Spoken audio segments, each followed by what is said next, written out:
आप सुन रहे हैं समाचार एजेंसी ऑफ इंडिया का ऑडियो बुलेटिन। नमस्कार, आप सुन रहे हैं समाचार एजेंसी ऑफ इंडिया में बुधवार 17 जून 2020 का प्रदेश स्तरीय ऑडियो बुलेटिन।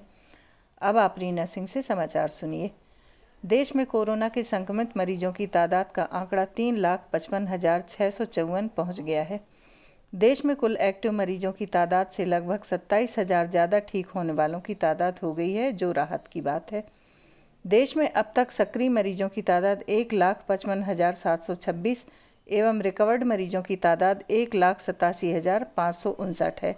जिनका निधन हुआ है उनकी संख्या 11,924 है।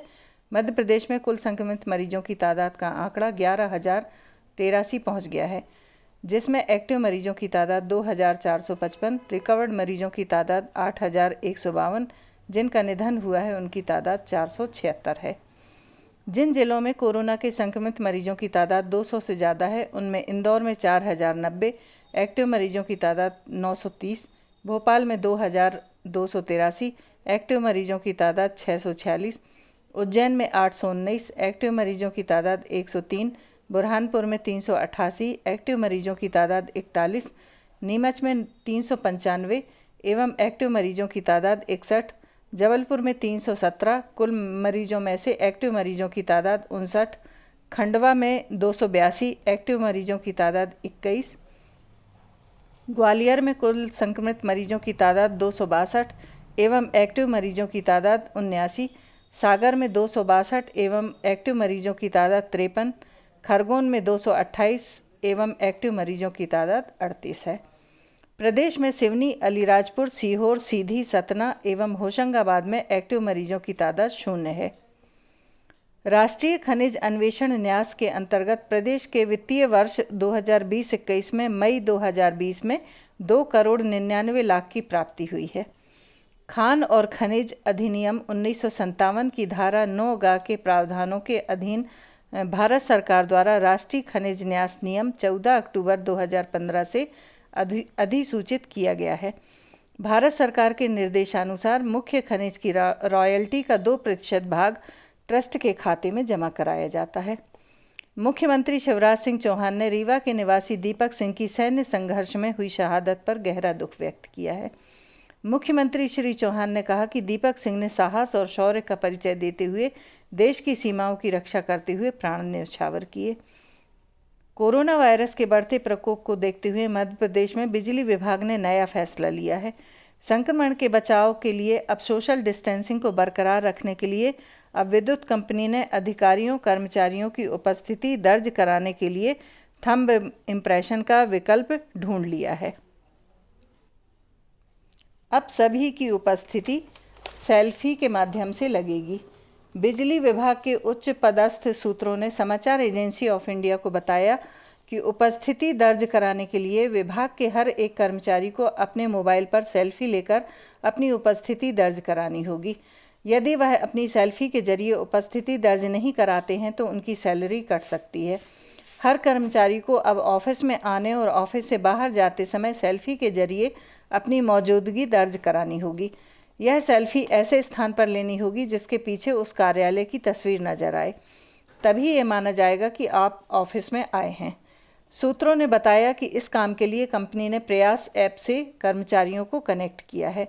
इस सिस्टम में उपस्थिति दर्ज करने के लिए कर्मचारियों को अपने दफ्तर में निर्धारित शिफ्ट में उपस्थित होकर अपने मोबाइल से कंपनी के प्रयास ऐप पर सेल्फी भेजना होगी।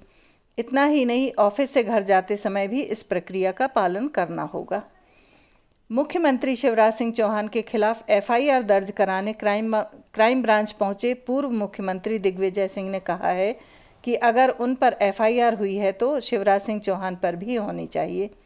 उन्होंने आरोप लगाया है कि चिटफंड कंपनी को लेकर उन्होंने जो घोटाला उजागर किया, उससे डरकर शिवराज सिंह चौहान ने उन पर एफआईआर करवाई है। दिग्विजय सिंह ने कहा कि एडिटेड वीडियो के ओरिजिन का पता चलने से पहले किसी भी व्यक्ति पर कार्रवाई नहीं होनी चाहिए। 1 साल पहले राहुल गांधी के एडिट वीडियो की शिकायत करने पहुंचे दिग्विजय सिंह का आरोप है कि सीएम शिवराज सिंह चौहान ने राहुल गांधी का एडिटेड वीडियो सोशल मीडिया पर वायरल किया था। बीते 3 महीनों में कोरोना वायरस के चलते रेलवे ने अपने कई सारे नियमों को बदला है। अब लोगों को संक्रमण से बचाने के लिए रेलवे ने एक नया फैसला लिया है। अब आप यात्रा करने जा रहे हैं तो अपने साथ अपने रिश्तेदारों और परिचितों को लेने या छोड़ने नहीं ले जा पाएंगे।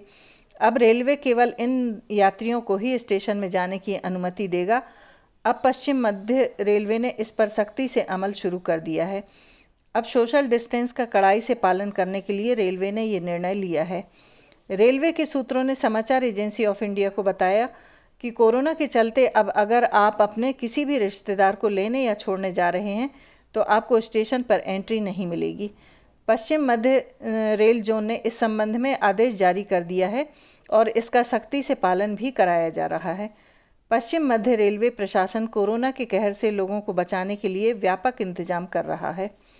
सूत्रों ने बताया कि रेलवे का कहना है कि अब स्टेशन पर बेवजह घूमने वालों पर कार्रवाई की जाएगी। बिना कंफर्म टिकट के रेलवे प्लेटफार्म पर बेवजह घूमना लोगों के लिए भारी पड़ेगा। रेलवे ऐसे लोगों पर भारी भरकम जुर्माना तो लगाएगा ही, साथ ही जेल की हवा भी खानी पड़ सकती है। रेल विभाग ने इसके लिए अपनी तैयारी पूरी कर ली है। इसके लिए बाकायदा नियम भी जारी कर दिए गए हैं। रेल अधिकारियों का कहना है नए नियमों के तहत ट्रेन का कंफर्म टिकट होने पर मुसाफिर को प्लेटफॉर्म में एंट्री मिलेगी। सरकार के द्वारा भले ही बस ऑपरेटर्स को यात्री बसों के संचालन की छूट प्रदान कर दी गई हो, पर बस ऑपरेटर और सरकार के बीच चल रही खींचातान के बावजूद भोपाल समेत प्रदेश भर में यात्री बस सेवा चालू नहीं हो पाई है। ये बसें मंगलवार से उस सड़कों पर उतरनी थी, लेकिन ऐसा नहीं हो सका। अब आम यात्री परेशान है। बुधवार से भी बस सेवा चालू होना संभव नहीं है। दरअसल सरकार ने 50% यात्री संख्या के साथ बसें चलाने के निर्देश दिए हैं। इस पर बस ऑपरेटर्स का कहना है कि उन्हें पहले ही करोड़ों रुपयों का नुकसान हो चुका है। बसें चलाईं तो आगे और अधिक नुकसान होगा। इसलिए सरकार पहले अप्रैल से जून तक का परमिट टैक्स माफ़ करे, साथ ही जुलाई से अक्टूबर तक की टैक्स माफ़ी का आश्वासन दे। इसके अलावा यात्रियों की आधी संख्या के साथ बसें चलाने पर होने वाले नुकसान की भरपाई, जो प्रति बस के हिसाब से 5,000 रुपये संभावित है, उसे अदा करे। ये 3 मांगें पूरी होने के बाद ही बसें चलाएंगे। परिवहन विभाग के सूत्रों ने समाचार एजेंसी ऑफ इंडिया को बताया कि बस ऑपरेटर पूर्व में मुख्यमंत्री शिवराज सिंह चौहान से लेकर परिवहन विभाग के अधिकारियों तक से मुलाकात कर चुके हैं। कोई हल नहीं निकला है, इसलिए वे बसें चलाने के लिए तैयार नहीं हैं। प्रदेश में लॉकडाउन के बाद से ही बसें बंद हैं। बस ऑपरेटर्स का कहना है कि प्रदेश में 35,000 बसें हैं। बस मालिक हर महीने 65 करोड़ रुपये टैक्स चुकाते हैं, जो कि लॉकडाउन की वजह से नहीं चुका पाए हैं।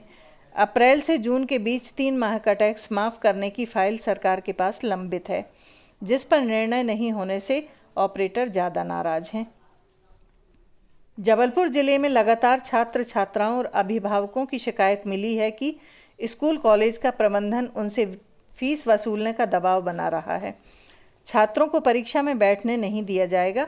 ऐसी तमाम शिकायतों का निराकरण करने और प्रबंधनों पर लगाम कसने कलेक्टर भरत यादव ने मंगलवार को आदेश जारी किया, जिसमें कहा गया कि यदि निजी स्कूल कॉलेज प्रबंधन, छात्रावास संचालक, कोचिंग संचालक फीस का दबाव डालते हैं और शिकायत प्राप्त होगी, तब डिजास्टर मैनेजमेंट एक्ट और धारा 188 के तहत कार्रवाई की जाएगी। कार्रवाई के लिए उच्च शिक्षा विभाग के अधिकारी और डिप्टी कलेक्टर को नोडल अधिकारी बनाया गया है। सीबीएसई स्कूलों को उच्च न्यायालय से मंगलवार को बड़ी राहत मिल गई। कोर्ट ने सरकार के उस आदेश पर रोक लगा दी जिसमें कहा था कि लॉकडाउन की अवधि में स्कूल छात्रों से सिर्फ ट्यूशन फीस ले सकते हैं, उन्हें अन्य कोई शुल्क वसूलने का अधिकार नहीं रहेगा। आदेश को चुनौती देते हुए स्कूलों ने उच्च न्यायालय में याचिका दायर की है। मंगलवार को कोर्ट ने अंतरिम राहत देते हुए कहा कि जिन मदों में स्कूलों ने वास्तव में खर्च किया है, उन मदों में फीस वसूल सकते हैं। हालांकि स्कूल छात्रों से परिवहन और भोजन खर्च के नाम पर कुछ भी नहीं ले सकेंगे, क्योंकि लॉकडाउन की अवधि में छात्रों को लाने ले जाने पर और खाने पीने पर उन्होंने खर्च ही नहीं किया। कोर्ट अब इस मामले में जुलाई के अंतिम सप्ताह में सुनवाई करेगी। उल्लेखनीय है कि राज्य शासन ने आदेश जारी किया था कि निजी स्कूल लॉकडाउन की अवधि के दौरान छात्रों से सिर्फ ट्यूशन फीस ले सकते हैं। इसके अलावा कोई अन्य शुल्क लेने का उन्हें अधिकार नहीं रहेगा। गैर अनुदान प्राप्त सीबीएसई स्कूलों के संगठन ने सीनियर एडवोकेट पीयूष माथुर और एडवोकेट गौरव छाबड़ा के माध्यम से शासन के इस आदेश को चुनौती देते हुए उच्च न्यायालय में याचिका दायर की। स्कूलों का कहना है कि लॉकडाउन के दौरान भी स्कूल संचालन के खर्च कम नहीं हुए हैं। उन्हें अध्यापकों और गैर अध्यापक कर्मचारियों को वेतन देना ही है। इसके अलावा अन्य खर्च भी जस के तस हैं। ऐसी स्थिति में उन्हें सिर्फ ट्यूशन फीस लेने के लिए बाध्य नहीं किया जा सकता। कोर्ट ने सोमवार को सभी पक्षों को सुनने के बाद आदेश सुरक्षित कर लिया था। न स्कूलों को पूरी राहत मिली, न ही अभिभावकों को। इंदौर पालक संघ ने भी याचिका में इंटरविनर बनते हुए एडवोकेट विभोर खंडेलवाल के माध्यम से अपना पक्ष रखा। खंडेलवाल ने बताया कि मंगलवार को जारी आदेश में भले ही कोर्ट ने शासन के आदेश पर रोक लगा दी, लेकिन इसके बावजूद न स्कूलों को पूरी राहत मिली है, न ही अभिभावकों को। अभिभावकों को राहत देते हुए कोर्ट ने यह जरूर कहा है कि निजी स्कूल परिवहन तथा भोजन जैसे किसी भी अन्य शुल्क की मांग अभिभावकों से नहीं कर सकेंगे, जो वास्तविकता में उन्हें खर्च नहीं किया है। दूसरी तरफ स्कूलों को भी राहत दी है कि वे अपने शिक्षकों तथा अशैक्षणिक कर्मचारियों को नियमित वेतन भुगतान करने के लिए अभिभावकों से ट्यूशन फीस भरने की मांग कर सकते हैं। पालक संघ के अनुरोध पर ललित जैन ने बताया कि संघ इस आदेश को चुनौती देते हुए अपील दायर करेगा। प्रदेश की 3 राज्यसभा सीटों के लिए 19 जून को होने वाले चुनाव के लिए राजनीतिक सरगर्मियां तेज हो गई हैं। प्रमुख राजनीतिक दल भाजपा और कांग्रेस इन चुनावों के लिए अपनी रणनीति को अंतिम रूप देने में जुट गए हैं। प्रदेश में इन चुनावों के लिए नियुक्त भाजपा के पर्यवेक्षक केंद्रीय मंत्री प्रकाश जावड़ेकर और पार्टी के प्रदेश प्रभारी डॉक्टर विनय सहस्त्रबुद्धे आज शाम भोपाल स्थित प्रदेश भाजपा कार्यालय में पार्टी विधायकों से चर्चा करेंगे। ये नेता कल यहां होने वाली विधायक दल की बैठक में भी भाग लेंगे। इधर आज पूर्व मुख्यमंत्री कमलनाथ के निवास पर कांग्रेस विधायकों की बैठक हुई। पार्टी के प्रदेश प्रभारी मुकुल वासनिक भी इस बैठक में मौजूद थे। उच्चतम न्यायालय विधानसभा के पूर्व नेता प्रतिपक्ष एवं वरिष्ठ भाजपा विधायक गोपाल भार्गव को जमीन से जुड़े एक मामले में उच्च न्यायालय ने राहत दी है। मुख्य न्यायाधीश A.K. मित्तल की अध्यक्षता वाली युगल पीठ ने श्री भार्गव और उनके पुत्र के खिलाफ पट्टे की जमीन बेचने के कथित आरोपों की सुनवाई की। इस दौरान याचिकाकर्ता कांग्रेस नेता कमलेश साहू श्री भार्गव और उनके पुत्र पर लगाए गए आरोपों के पक्ष में कोई संतोषजनक जवाब नहीं दे पाए, जिस कारण उन्होंने याचिका वापस लेने की अर्जी लगाई, जिसे स्वीकार करते हुए न्यायालय ने याचिका खारिज कर दी। आप सुन रहे थे रीना सिंह से समाचार एजेंसी ऑफ इंडिया में बुधवार 17 जून का प्रदेश स्तरीय ऑडियो बुलेटिन। बृहस्पतिवार 18 जून को एक बार फिर हम ऑडियो बुलेटिन लेकर हाजिर होंगे। अगर आपको यह ऑडियो बुलेटिन पसंद आ रहे हों तो आप इन्हें लाइक, शेयर और सब्सक्राइब जरूर करें। फिलहाल इजाज़त लेते हैं। नमस्कार। आज हम आपको बताते हैं समाचार एजेंसी ऑफ इंडिया की चैनल को आप सब्सक्राइब कैसे करेंगे। सबसे पहले आप अपने मोबाइल पर ब्राउज़र को खोलिए या तो YouTube को खोलिए। YouTube आपके पास होगा। YouTube पे आप उसके बाद सर्च बटन दबाइए। सर्च में आप लिखिए LIMTYKHARE। इस तरह आप ये स्पेलिंग लिखिए। इसके बाद ये खुला दिखेगा आपको। ये देखिए आप, ये आपको खुला दिख रहा है। इसमें आप देखिए लाल रंग से सब्सक्राइब आपको जो दिख रहा है, सामने दिख रहा है, इसको आप दबाएंगे। जैसे ही आप दबाते हैं उसके बाद इसका रंग लाल नहीं रह जाएगा।